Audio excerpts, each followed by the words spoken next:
आप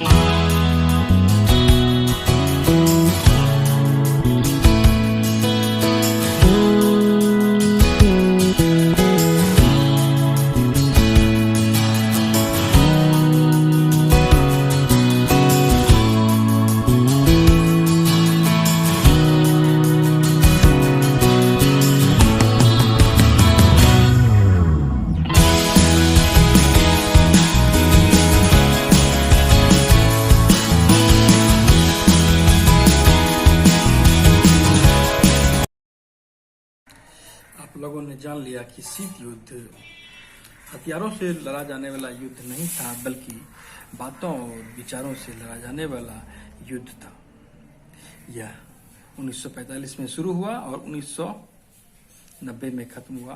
45 से शुरू होकर 45 साल तक चला और यह सोवियत रूस और अमेरिका के बीच लड़ा गया था। अब हम लोग इसके आगे देखते हैं शीत युद्ध होने के कारण क्या थे। कारण देखें तो चूंकि यह युद्ध हथियार से ज्यादा विचारों की लड़ाई थी और दिमाग से लड़ा गया युद्ध था, बातों से लड़ा जाने वाला युद्ध रहा। इसके कारण को देखें तो कई एक कारण इसके लिए जिम्मेवार माने जाते हैं, जबकि आप देखेंगे कि द्वितीय विश्व युद्ध में सोवियत संघ और अमेरिका साथ मिलकर ही लड़े थे, लेकिन आपसी समस्या और कुछ नजरिया का ऐसा अंतर रहा जिस कारण कि यह क्रमशः शीत युद्ध का रूप लेते चला गया।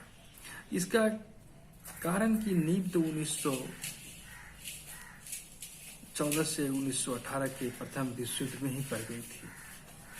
दूसरे कि 1917 में रूस में बोल्शेविक क्रांति हुई थी। उसके बाद उसमें लेनिन उभर कर सामने आया और लेनिन ने विश्व में दर्शाने की कोशिश की कि साम्यवादी ताकतें ही विश्व में क्रांति ला सकती है और इसका भी भविष्य है, जो कि अब तक नहीं हुआ था।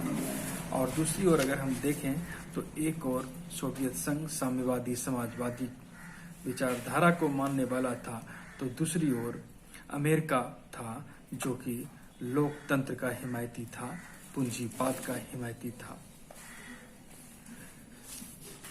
उसके बाद कई द्वितीय विश्व युद्ध में जब जापान पर अमेरिका ने परमाणु बम गिराया तो रूस को उन्होंने इसकी जानकारी भी नहीं होने दी थी कि अमेरिका के पास परमाणु बम है।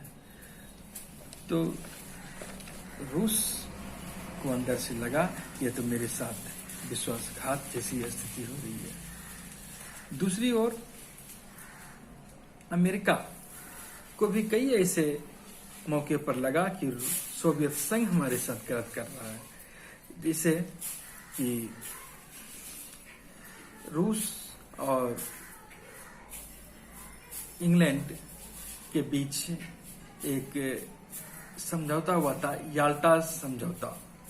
उसमें हुआ था क्या कि याल्टा समझौता 1945 में हुआ था और वहां पोलैंड में इंग्लैंड और रूस दोनों ने अपना अपना अधिकार जता लिया था और बात यह हुई थी कि युद्ध की समाप्ति के बाद दोनों राष्ट्र वापस लौट जाएंगे, लेकिन सोवियत संघ द्वारा वहां साम्यवादी शासन की स्थापना कराई गई और पीछे नहीं हटा, जिस कारण कि इंग्लैंड, फ्रांस, अमेरिका जैसे मुल्क को लगा कि रूस ये सही नहीं कर रहा है।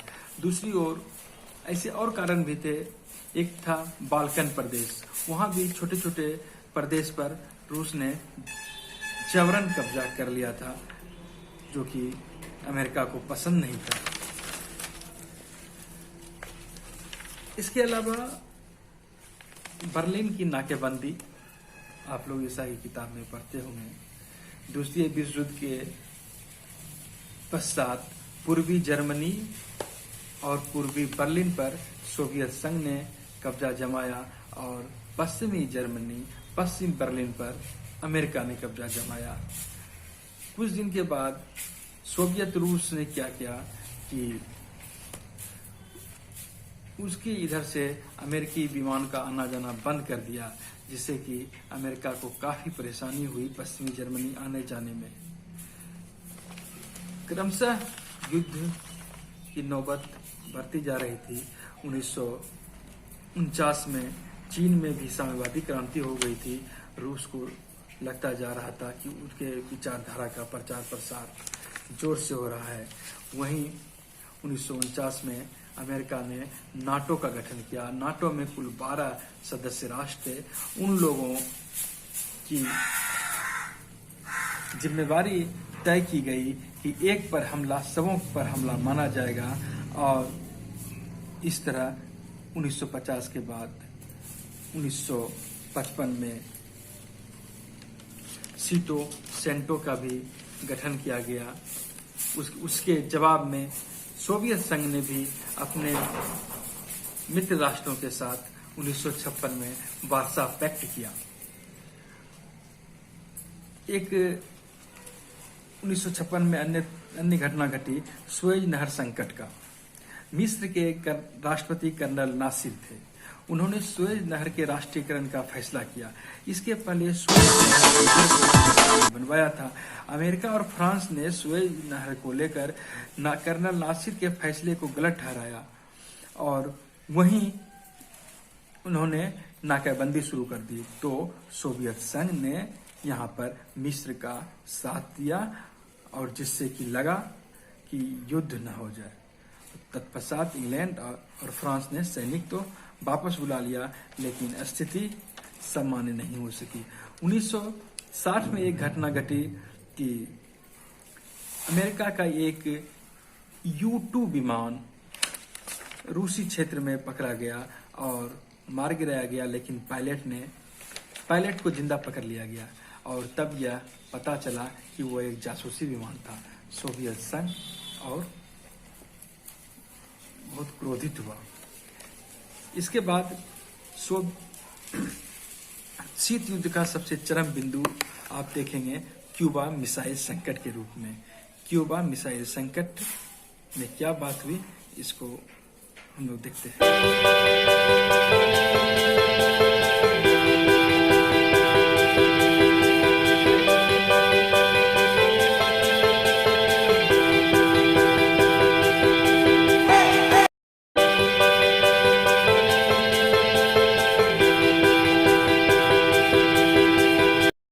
क्यूबा अमेरिका के बगल में था, और 1959 में क्यूबा में फिदेल कास्ट्रो की सरकार सत्ता में आई। अमेरिका को लगा कि यह बहुत बड़ा मेरे लिए प्रतिष्ठा का प्रश्न बन गया है, क्योंकि क्यूबा में साम्यवादी पार्टी की स्थापना हो गई थी, और जो कि अमेरिका को पसंद नहीं था। और क्यों कि अमेरिका स्वयं पूंजीवादी राष्ट्र था, लोकतांत्रिक राष्ट्र था, व्यक्तिवादी मान्यता वहां मानी जाती थी। लेकिन वहीं क्यूबा में साम्यवादी पार्टी की सरकार स्थापित होने के बाद सोवियत संघ के लिए बहुत बड़ा हथियार था। उनके लिए बहुत बड़ी खुशकिस्मती थी कि उनके जो धुर विरोधी राष्ट्र थे अमेरिका, वहां से वह आसानी से अमेरिका से निपट सकता था।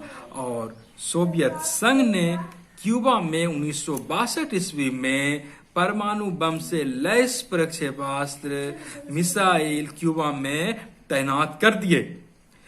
इतनी अधिक संख्या में क्यूबा में मिसाइल तैनात किए गए कि उससे अमेरिका के सारे शहर तबाह किए जा सकते थे।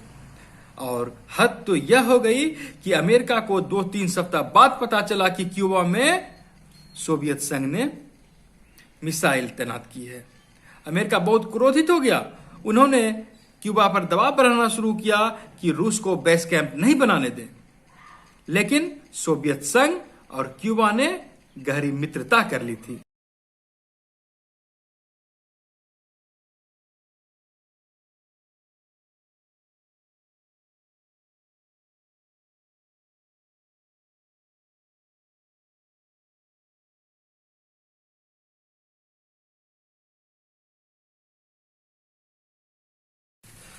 सोवियत संघ के राष्ट्रपति निकिता क्रुश्चेव और क्यूबा के राष्ट्रपति फिडेल कैस्ट्रो ने गहरी मित्रता कर ली थी। दोनों देशों के मध्य दोस्ती तो वहीं सोवियत संघ और अमेरिका के बीच दुश्मनी काफी हद तक बहुत बढ़ गई थी। आशंका जताई जा रही थी कि अब हुआ कि तब हुआ परमाणु युद्ध न हो जाए और दुनिया एक बार फिर तबाही के मंजर न देख ले। दोनों विचारधारा एक और जहां टकराहट से भरी थी, वहीं मिसाइल, बम, बारूद पर क्यूबा खड़ा था और क्यूबा के लोग रात रात भर सो नहीं पाते थे कि अब चली कि तब चली, और तत्काल खतरा अमेरिका से क्यूबा को हो रहा था। दोनों राष्ट्र परेशान थे। वहीं विश्व का दबाव और विश्व जनमत की खुशनसीबी कि अमेरिका के राष्ट्रपति केनेडी और सोवियत संघ के राष्ट्रपति क्रुश्चेव दोनों ने वक्त के नजाकत को समझा और बातचीत से मामले को सुलझाया, और इस तरह क्यूबा संकट, जो कि शीत युद्ध का सबसे चरम पॉइंट माना जाता है, वो खतरा टल गया था। और इसके आगे हम लोग देखते हैं तो शीत युद्ध का चरम बिंदु से जहां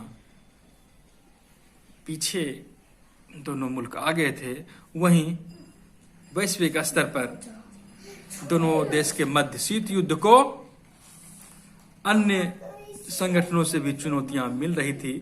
इनमें से एक गुट निरपेक्ष आंदोलन भी आप लोग इसमें देखेंगे।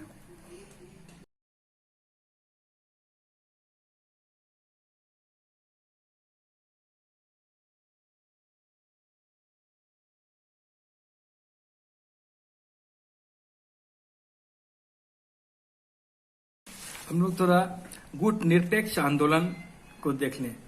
दरअसल गुट निरपेक्ष आंदोलन शीत युद्ध की परिस्थितियों के पश्चात ही जन्म लेने वाला एक आंदोलन था।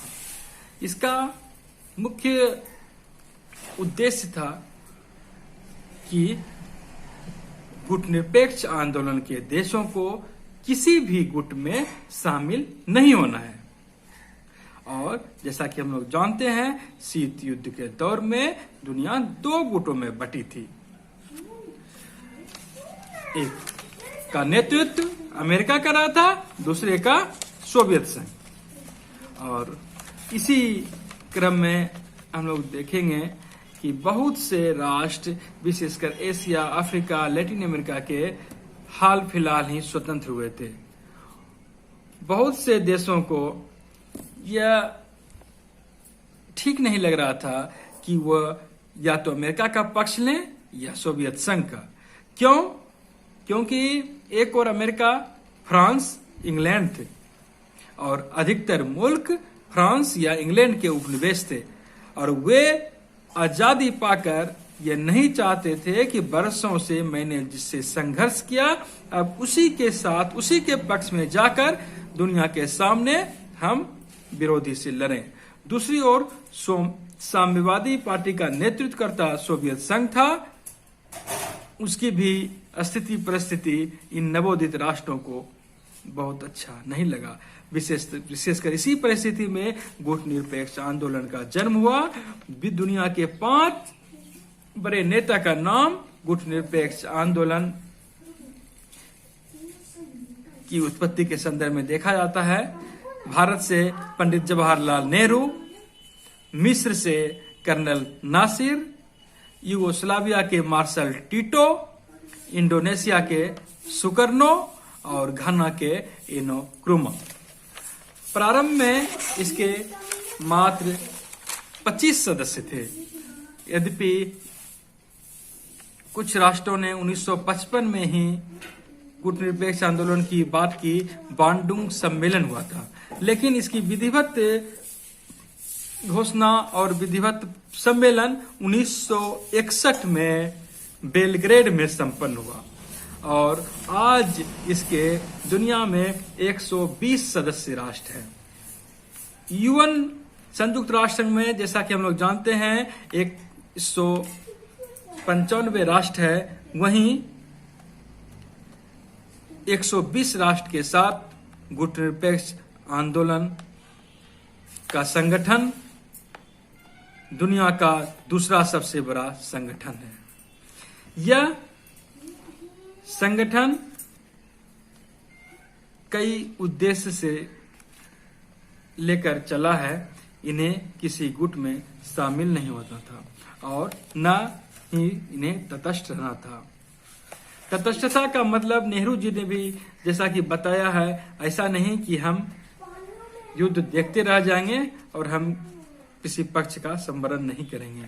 जैसा कि हम लोगों ने भारत पाकिस्तान के युद्ध में 1971 में देखा भी, भारत पाकिस्तान की लड़ाई के समय भी गुटनिरपेक्ष संगठन चल रहा था, लेकिन परिस्थिति को देखते हुए भारत ने सोवियत संघ से 1971 में 20 वर्षों के लिए संधि की थी और उस संधि का ही परिणाम था कि अमेरिका जब भारत के खिलाफ चला तो सोवियत संघ ने कहा कि मैं भी अपने साथ में वेरा को भेजूंगा और इस तरह बहुत बड़ा युद्ध टल गया था। तो हम देखते हैं कि गुटनिरपेक्ष कई मायने में हमारे लिए लाभप्रद भी रहा है, विशेष करके छोटे छोटे राष्ट्रों के लिए नैतिक स्तर पर भी, सामरिक स्तर पर भी कई एक दृष्टि से। वर्तमान में 2019 में भी गुटनिरपेक्ष राष्ट्रों का शिखर सम्मेलन अजरबैजान में हुआ है और 2022 में अगला शिखर सम्मेलन होना है। गुटनिरपेक्ष आंदोलन अपने आप में एक मायने रखता है। अब हम लोग इसके आगे देखते हैं कि शीत युद्ध और भारत के संदर्भ में क्या बातें वैश्विक स्तर पर हुई। भारत और शीत युद्ध।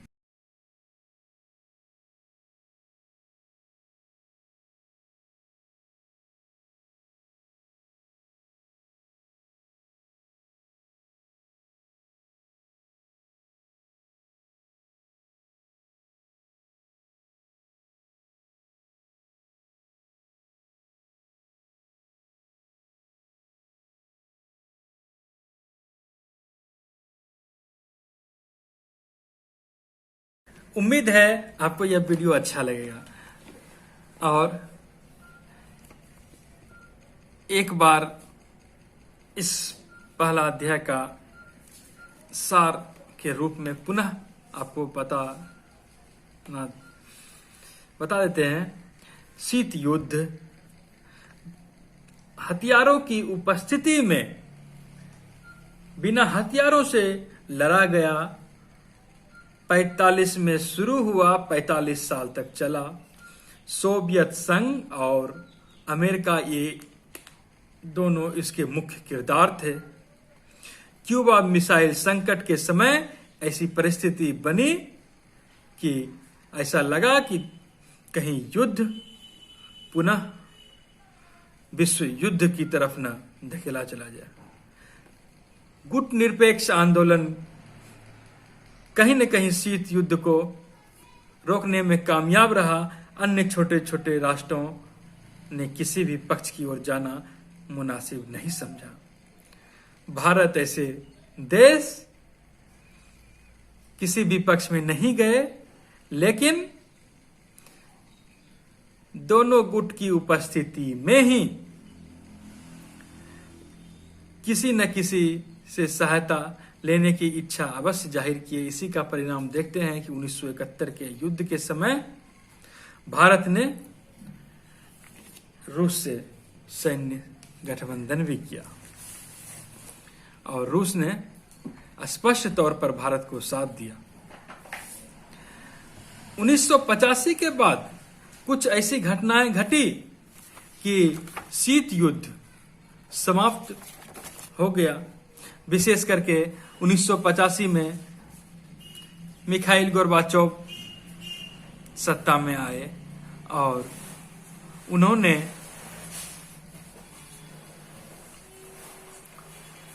उन्नीस में बर्लिन का दीवार गिरने पर भी कोई आपत्ति नहीं जताई और गोर्बाचोव ने कई तरह के सुधार विशेषकर आर्थिक और राजनीतिक क्षेत्रों में अपने राष्ट्र में करने का कोशिश किए, जिसका कि अमेरिका ने भी स्वागत किया और सोवियत संघ अपने आप में जब कई राष्ट्रों में बंट गया और आज जो हम रूस देख रहे हैं वह सोवियत संघ का ही उत्तराधिकारी है।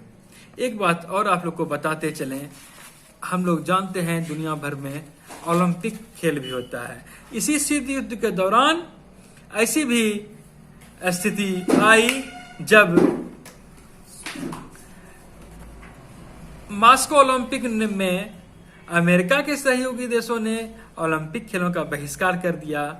वहीं 1984 में लॉस एंजल्स में ओलंपिक खेलों के आयोजन में रूस और उसके सहयोगी देशों ने बहिष्कार कर दिया। इस तरह खेलों के साथ साथ अन्य कई स्तर पर भी इसके प्रभाव दुष्प्रभाव हमें देखने को मिलते हैं। और आज शीत युद्ध समाप्त हो गया है, आपका ये पहला अध्याय भी समाप्त हो गया। गुट निरपेक्ष आंदोलन उसका संगठन अभी चल रहा है, पर समय के साथ लगता है कि जब शीत युद्ध नहीं रही तो फिर गुट निरपेक्ष आंदोलन का अस्तित्व क्या है, लेकिन इसके मायने अभी हैं।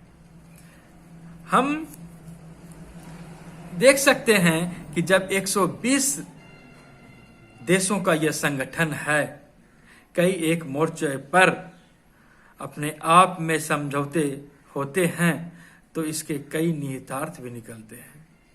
शीत युद्ध की स्थिति भले ही न हो, लेकिन राष्ट्रों के लिए नैतिक उत्थान की बात उस समय भी थी और आज भी है। भारत